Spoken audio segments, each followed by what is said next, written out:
درود شریف پڑھے اللہم صلی علی محمد وعلی آل محمد کما صلیت علی ابراہیم وعلی آل ابراہیم انک حمید مجید اللہم بارک علی محمد وعلی آل محمد کما بارکت علی ابراہیم وعلی آل ابراہیم انک حمید مجید۔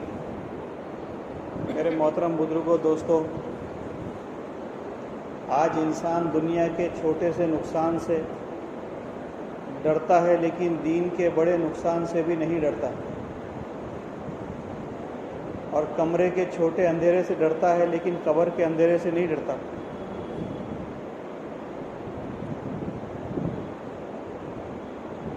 اور کمرے کے اندر وہاں کی گرمی، وہاں کی گھبراہٹ سے ڈرتا ہے، اس لیے پنکھے کا انتظام کرتا ہے، اے سی کا انتظام کرتا ہے، کولر کا انتظام کرتا ہے۔ حالانکہ اس کو یہ بات سمجھنی چاہیے، یہ کمرہ تو بہت بڑا ہے، جو اصل کمرہ ہے وہ بہت چھوٹا ہے، جس کو لوگ قبر کہتے ہیں۔ کتنے دن کا وہاں قیام ہے؟ آدمی 30 40 50 سال رہنے کے لیے ایک کمرہ بناتا ہے اور اس کو سجاتا ہے، اس کو سنوارتا ہے، اور اس میں روشنی کا انتظام کرتا ہے، ٹھنڈی ہواؤں کا انتظام کرتا ہے۔ 40 50 سال۔ لیکن کبھی اس نے سوچا کہ جس قبر میں میرا اتنا لمبا قیام ہے اس کا کیا حال ہے؟ اللہ کے نبی جناب محمد الرسول اللہ صلی اللہ علیہ وسلم کے زمانے میں جو لوگ دنیا سے گئے، 1440 سال ہو گئے اپنی قبروں میں پڑے ہوئے ہیں۔ دنیا میں رہے 100 سال اور قبر میں ہو گئے 1400 سال۔ عیسیٰ علیہ السلام کے زمانے میں جو لوگ مرے 2022 سال ہو گئے، کہاں پڑے ہیں؟ اپنی قبروں میں پڑے ہیں۔ جنہوں نے اپنی قبروں میں لائٹ لگایا، روشنی کا انتظام کیا، اور جنہوں نے اپنی قبروں میں بسترا بچھایا، اور جنہوں نے اپنی قبروں میں ہواؤں کا انتظام کیا، وہ 1400 سال سے مزے کر رہے ہیں۔ اور جنہوں نے انتظام نہیں کیا تو 1400 سال سے یہ کمرے کی کیا گھبراہٹ ہوگی اور یہ کمرے کا کیا اندھیرا ہوگا۔ دوستوں بزرگوں، قبر کے بارے میں جو آیا ہے، اللہ کے نبی جناب محمد رسول اللہ صلی اللہ علیہ وسلم بیٹھے ہوئے ہیں اور سامنے ایمان کا پہاڑ حضرت عمر رضی اللہ تعالیٰ عنہ بیٹھے ہیں، اور اللہ کے نبی کہہ رہے عمر کیا ہوگا تیرا جب تو قبر میں رکھا جائے۔ یہ ان کے لیے نہیں ہے، یہ آنے والی تمام انسانیت کے لیے ہے۔ عالم برزخ جس کو کہتے ہیں، انسان کو جلا دیا جائے، کاٹ دیے جائے، ٹکڑے ٹکڑے کر کے سمندر میں مچھلیوں کو کھلا دیا جائے، عالم برزخ سے چھٹکارا نہیں ملے گا۔ کتنا انتظام کیا ہم نے اس قبر میں، روشنی کیسے ہوگی؟ وہ قبر میں روشنی کا انتظام کی ضرورت ہے کہ نہیں ہے؟ بولو، کتنے سال پڑے رہنا ہے؟ میں اپنے وثوق سے کہتا ہوں، آپ علماء سے تحقیق کر لینا، آج اگر کسی کا انتقال ہو تو کم سے کم 500 سال قبر میں رہنا ہے۔ 2 دن کی زندگی ہے، اس میں 1.5 دن ہو گیا، 1000 سال کا 1 دن ہے، 1400 سال ہو گئے، کتنا بچا؟ یہ میں اپنے وثوق سے کہہ رہا ہوں، آپ علماء سے تحقیق کر لینا۔ آج اگر کسی کا انتقال ہوا تو 500 سال قبر میں رہنا ہے۔ اس قبر کے اندھیرے کا ہم نے کیا انتظام کیا ہے؟ اس قبر کی گرمی، اس قبر کی گھبراہٹ سے بچنے کا ہم نے کیا انتظام کیا ہے؟ ہم گھر بناتے ہیں اور بہترین، اتنا بہترین اس کے نیچے ٹائلز لگا ہوا ہے، لیکن اس کے بعد بھی اپنے اس کے اوپر جانماز بچھائی۔ گھر میں اتنا بہترین ٹائلز لگاتے ہیں، اس کے بعد گدا بچھاتے ہیں فرش کے اوپر، کہ اس کے بغیر آدمی کا گزارا مشکل ہے۔ تو قبر کی مٹی میں بچھونا، کوئی ماں نہیں رکھ سکتی، کوئی باپ نہیں رکھ سکتا، کوئی دوست نہیں رکھ سکتا، کوئی رشتہ دار نہیں رکھ سکتے۔ ہاں، اللہ آپ کے اعمال کی برکت سے اللہ اس میں رکھوائیں گے۔ حدیث پاک میں آتا ہے کہ بندے کے سجدے کے اعضاء 8 اعضاء ہے سجدے کے، 2 پیر، 2 گھٹنے، 2 ہاتھ اور پیشانی اور ناک۔ ان 8 اعضاء سے قبر میں روشنی نکلے گی، جس کی وجہ سے قبر میں نور ہوگا۔ اب سجدے کیے ہوں گے تو ہوگا۔ جمعے کے جمعے والوں کے پاس ہوگا کیا؟ بولو، جمعے کے مسلمانوں کے پاس ہوگا؟ میں ایک جگہ بات کر رہا تھا، ایک اللہ والے کہنے لگے، اللہ تو نمازیں معاف کر دے، صرف جمعہ کی نماز رکھ، کیونکہ امت جمعہ کو ہی آتی ہے۔ تو اللہ کہے تمہارے کہنے پہ میں ساروں کی نمازیں معاف کر دیتا ہوں، لیکن میری شرط ہے۔ تو کہ اللہ تیری شرط کیا ہے؟ کہا یہ جمعے کو سر جھکاتے ہیں تو ان سے کہو جمعے کو کھائے۔ کیا کریں؟ ارے بولو نا، کھانے کو 3 ٹائم چاہیے، سانس سینکڑوں لیتے ہو، آنکھوں کا استعمال دن بھر کرتے ہو، کانوں کی نعمت کو دن بھر استعمال کرتے ہو، دل کی دھڑکنیں 24 گھنٹے چاہیے اور سجدہ جمعے کو چاہیے۔ اللہ کہا ٹھیک ہے، نماز معاف، ان سے کہو جمعہ کو سانس لے تو جمعہ کو سجدہ کرے، جمعہ کو دیکھیں تو جمعہ کو سجدہ کرے، جمعہ کو سنیں تو جمعہ کو سجدہ کرے۔ اگر یہ میری نعمتیں دن بھر استعمال کرتے ہیں تو ان کو دن بھر میرا شکر ادا کرنا چاہیے۔ تو قبر کے 8 اعضاء، نماز کے جو 8 اعضاء سجدے کے ہے، اس سے قبر میں روشنی ہو۔ اسی نماز کی برکت سے اللہ تبارک و تعالیٰ قبر میں جنت کی کھڑکی کھولیں گے، جہاں سے جنت کی خوشبوئیں، ہوائیں وغیرہ اس کو آتی رہے گی۔ اسی نماز کی وجہ سے اللہ تبارک و تعالیٰ فرشتوں کے ذریعے جنت کا بچھونا اس کی قبر میں بچھائیں گے۔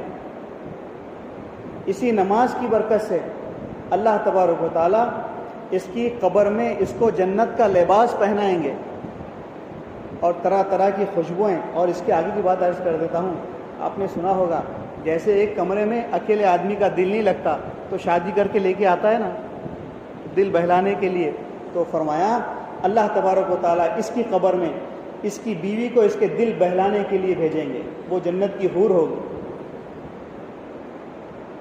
یہ سارا انتظام یہیں سے کر کے جانا پڑے گا۔ آج تبلیغ والے کہہ رہے ہیں بھائی آؤ نکلو چلو سمجھو بناؤ اپنے آپ کو بناؤ، آج ہمارے پاس ٹائم نہیں ہے۔ ہم دنیا کے تھوڑے نقصان سے گھبرا جاتے ہیں، لیکن یہ سامنے رکھو کہ آخرت کا کتنا بڑا نقصان، کتنا بڑا نقصان۔ آج جسم میں سے روح نکل، آپ سیٹ ہے، مالدار ہے، لکھ پتی ہے، کروڑ پتی ہے، ارب پتی ہے، آپ کے پاس گاڑیاں ہیں، گھوڑے ہیں اور بنگلے ہیں، لیکن جسم میں سے روح نکل گئی، آج ابھی نکل گئی تو صبح 10 نہیں بجیں گے آپ کے، اس سے پہلے آپ کو قبر کے حوالے کر دیا جائے، اور صبح انتقال ہو جائے تو یہ کام دشمن نہیں کریں گے، یہ تیرے چاہنے والے کریں گے، تیرے رشتہ دار کریں گے، تیرے گھر والے کریں گے۔ اس کو بولیں گے جاؤ، آپ کہاں جاؤ؟ کفن والے کے پاس جاؤ۔ اس سے کہیں گے جاؤ، آپ کہاں جاؤ؟ قبر کھودنے والے کے پاس جاؤ، آپ غسل دینے والے کو بلاؤ۔ کیا کرنا ہے؟ ارے بولو نا، کیا کرنا ہے؟